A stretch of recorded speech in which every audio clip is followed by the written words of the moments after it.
प्रिय विद्यार्थियों, पिछले वीडियो लेक्चर में हमने पढ़ा था कि कौन कौन से ऐसे फैक्टर्स हैं जो अभिक्रिया वेग को इफेक्टेड करते हैं।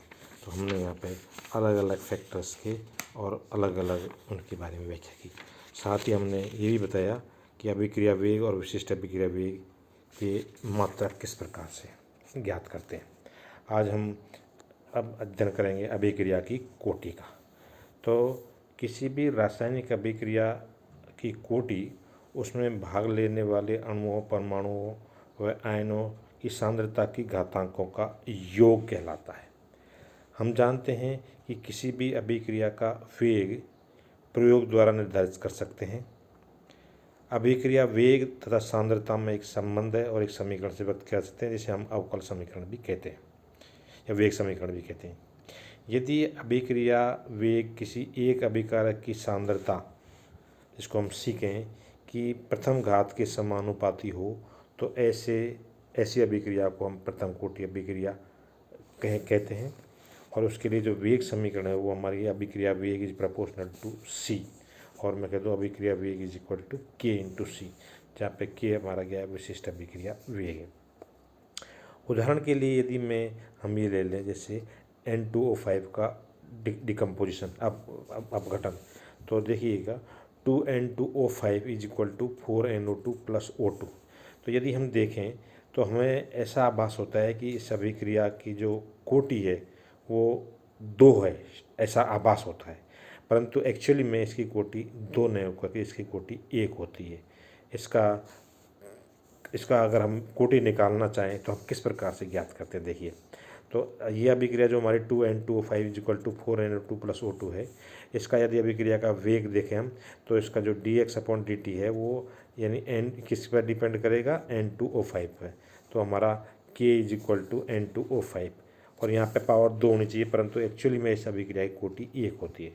यदि हम इसकी जो मैकेनिज्म देखें तो हम देखते हैं कि इस अभिक्रिया में N2O5 के 2 अणुओं की आवश्यकता होती है, किंतु इन अभिक्रियाओं का प्रायोगिक वेग N2O5 की सांद्रता की प्रथम घात पर निर्भर करता है, क्योंकि हम देखते हैं कि जो प्रथम हमारा फर्स्ट पद है उसमें N2O5 का एक अणु डिसोसिएट होकर NO2 प्लस O2 बन जाता है, NO2 प्लस NO बन जाता है, और ये अभिक्रिया हमारी स्लो होती है। अब क्योंकि यहाँ पर हम देखते हैं कि NO एक हाईली रिएक्टिव वो है, गैस है, तो ये तुरंत ही हमारी या N2O3 प्लस O2 बनता है, तो ये तुरंत ही टूट करके NO प्लस NO2 में कन्वर्ट हो जाता है, और ये हमारी सब क्रियाएँ फास्ट होती हैं। तो हम प्रथम पद में ही इस पद से ही इस अभिक्रिया की कोटि को ज्ञात कर सकते हैं। इसी प्रकार यदि हम देखें H2 plus I2 is equal to 2HI, तो इस अभिक्रिया में हाइड्रोजन की सांद्रता और आयोडीन की सांद्रता की प्रथम घात पर निर्भर करता है। यह अभिक्रिया हाइड्रोजन के संदर्भ में प्रथम कोटि तथा आयोडीन के संदर्भ में भी प्रथम कोटि की है, परंतु संपूर्ण अभिक्रिया को देखें तो हमारा ये द्वितीय कोटि की अभिक्रिया होगी, क्योंकि इसका वेग होगा वो होगा अभिक्रिया वेग इज इक्वल टू के इंटू कंसनट्रेशन ऑफ H2O2 की पावर 1 और H2 की और कंसनट्रेशन ऑफ I2 की पावर 1। तो हमारी अभिक्रिया की कोटि से तात्पर्य कि भाग लेने वाले अणुओं, परमाणुओं व आयनों की सांद्रता की घातांकों का योग। तो इसका योग करें 1 + 1 इज इक्वल टू 2 हमारा हो जाएगा। अतः हम कह सकते हैं कि जितने अणुओं की सांद्रता पर अभिक्रिया का वेग निर्भर करता है, वही उस अभिक्रिया की कोटि कहलाती है। किसी अभिक्रिया में 2 या 2 से अधिक अभिकारक होते हैं तो उनके संदर्भ में अभिक्रिया की कोटि अलग अलग होती है। कुल अभिक्रिया की कोटि उनके इंडिविजुअल या व्यक्तिगत अभिक्रिया की कोटियों के योग के बराबर होती है। जैसे उदाहरण के लिए हम एक सामान्य अभिक्रिया लें, स्मॉल a इंटू ए, यानी कि उसका रिएक्टेंट कैपिटल A की मोलक संख्या कितनी है, small a, reactant capital B की मोलक संख्या कितनी है, कैपिटल B, और रिएक्टेंट C के मोलक संख्या कितनी है, स्मॉल c। तो हम देखते हैं कि इसमें जो हमारी अभिक्रिया है वो A plus B plus C is equal to उत्पाद बनता है। यदि हम इसमें अभिक्रिया का वेग निकालें तो इस अभिक्रिया का वेग जो होगा हमारा dx/dt इज इक्वल टू होगा k इंटू सी ए की power small a, c b की पावर स्मॉल b, और सी की पावर स्मॉल सी। अतः इस अभिक्रिया में ए के संदर्भ में कोटि स्मॉल ए होगी, बी के संदर्भ में कोटि स्मॉल बी होगी तथा सी के संदर्भ में कोटि स्मॉल सी होगी। और यदि हम देखें तो अभिक्रिया की जो संपूर्ण कोटि है वो जिसको हम एन कहते हैं, तो एन बराबर होगा हमारा n is equal to small a plus b plus c, अर्थात हमारी कुल कोटि इन तीन उसके योग के बराबर होगी। इसी प्रकार हम अन्य भी हम किसी उदाहरण दे सकते हैं कि यदि मान लीजिए किसी अभिक्रिया में ए प्लस बी अभिकारक भाग ले रहे हैं और उत्पाद बना रहे हैं, तो यहाँ पर कोटि की संख्या कितनी होगी, एन ए 1 + 1 = 2। इसी प्रकार ए प्लस 2b हो तो कोटि की संख्या 3 हो जाएगी। इसी प्रकार 2a + b हो तो भी कोटि की संख्या 3 हो जाएगी। और मैं कहूँ यदि अलग अलग हो a + b + c = उत्पाद, तो उस स्थिति में भी अभिक्रिया की कोटि क्या हो जाएगी, 3। तो हम कह सकते हैं कि किसी भी अभिक्रिया की कोटि एक प्रायोगिक राशि है। अभिक्रिया की कोटि एक पूर्णांक हो तो यह आवश्यक नहीं है, और यह एक भिन्नात्मक या शून्य भी हो सकती है। उदाहरण के लिए जैसे पैरा हाइड्रोजन ऑर्थो हाइड्रोजन का ऊष्मीय परिवर्तन 3/2 कोटि अभिक्रिया की होती है, जिसको हम इस प्रकार से लिख सकते हैं। तो अब हम किसी भी अभिक्रिया की कोटि उसको हम एक तरह से इस प्रकार से लिख सकते हैं। अतः किसी अभिक्रिया की कोटि उस अभिक्रिया के लिए प्रयोग द्वारा निर्धारित वेग समीकरण में सांद्रता पदों के घातांकों के योग के बराबर होती है। इस प्रकार हम किसी भी अभिक्रिया की कोटि को ज्ञात कर सकते हैं। दूसरा हमारा है अभिक्रिया की अणुसंख्यता।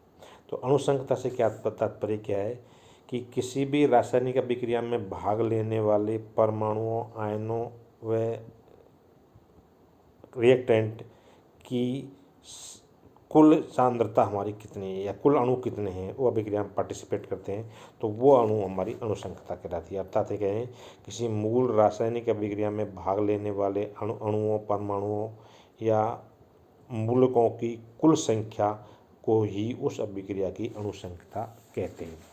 जैसे मैं ये कहूँ कि यदि किसी अभिक्रिया में केवल एक अणु भाग ले रहा है तो अभिक्रिया हमारी यूनिमोलिकुलर यानी एक अणु होगी। यदि अभिक्रिया में 2 अणु भाग ले रहे हैं तो द्वितीय अणु की अभिक्रिया हो जाएगी।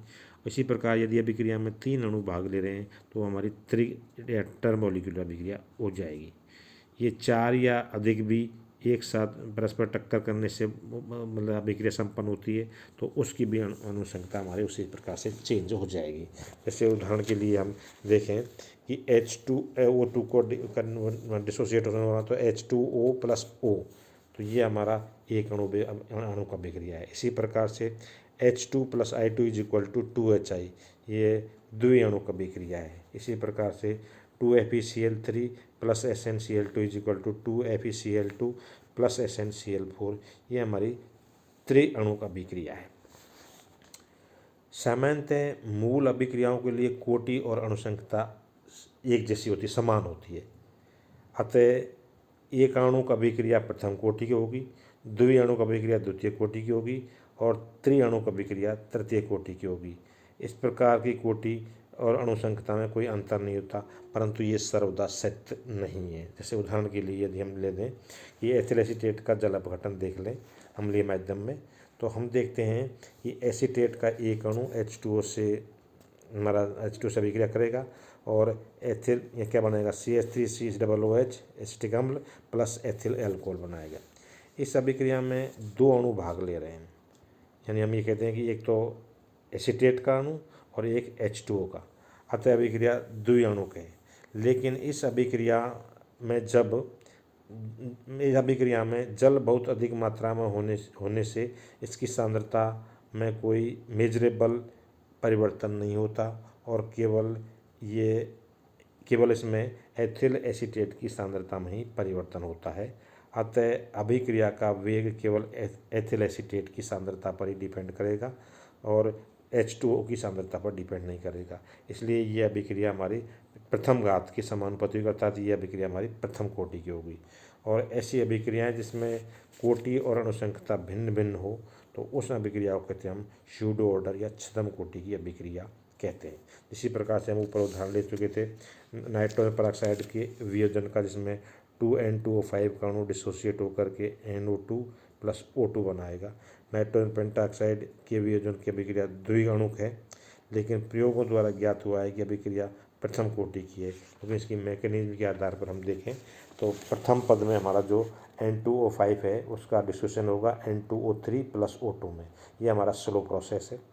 दूसरे पद में फिर क्या होगा, हमारा तृतीय पद में ये N2O3 ये हमारा अनस्टेबल है, तो ये टूट के तुरंत ही क्या बनाएगा, NO + NO2 बना देगा। ये हमारी तुरंत टूटे अभिक्रिया संपन्न होगी, इसका फास्ट अभिक्रिया है। और तीसरे पद में जो हमारा NO का और ये जो N2O5 का एक अणु और बचा हुआ है वो मिल करके अभिक्रिया करते हैं, हमारी 3NO2 बनाते हैं, और ये भी हमारा मतलब फास्ट पद होगा। तो हम देखते हैं कि तृतीय व द्वितीय पद की अभिक्रिया तीव्र होती हैं, इसलिए वास्तविक अभिक्रिया का वेग या उसकी गति केवल प्रथम पद पर निर्भर करती है। इसको जो हमारा प्रथम पद है इसको हम इसलिए रेट डिटर्मिनिंग स्टेप या वेग निर्धारण पद कहते हैं। और क्योंकि प्रथम पद में केवल एक ही अणु पार्टिसिपेट कर रहा है, अतः इस अभिक्रिया की कोटि क्या होगी, हमारी एक होगी। तो इस प्रकार से अणुसंख्यता और हम कोटि को वो कर सकते हैं। अब हम आगे अभिक्रिया की कोटि और अणुसंख्यता में अंतर क्या है, तो हम देखते हैं कि एक टेबल नुमा इसमें हमने बना रखा है कि अभिक्रिया की कोटि और अणुसंख्यता किस प्रकार से डिफरेंस है। तो देखिएगा, अभिक्रिया की कोटि अभिक्रिया में भाग लेने वाले अणुओं, परमाणुओं या आयनों की सांद्रता की घातांकों का योग होता है, जबकि अभिक्रिया की जो अणुसंख्यता है वो अभिक्रिया में भाग लेने वाले अणुओं, परमाणुओं या आयनों या मूलकों की कुल संख्या का होती है। इसी प्रकार से कहते हैं अभिक्रिया की कोटि एक प्रायोगिक पद है, जबकि ये जो अणुसंख्यता है एक सैद्धांतिक पद है जिसे मूल अभिक्रिया से ज्ञात किया जा सकता है। इसी प्रकार से अभिक्रिया की कोटि का मान पूर्णांक, शून्य अथवा भिन्नात्मक हो सकता है, परंतु अणुसंख्यता का मान हमेशा पूर्णांकों में होगा, न भिन्नात्मक रूप में होगा और न ही शून्य होगा। इसी प्रकार से अभिक्रिया की जो अभिक्रिया कोटि है वो संपूर्ण अभिक्रिया की होती है, जबकि संपूर्ण अभिक्रिया की अणुसंख्यता का कोई अर्थ ही नहीं होता। तो इस प्रकार से हम किसी अभिक्रिया की कोटि और उसकी अणुसंख्यता के बारे में व्याख्या कर सकते हैं।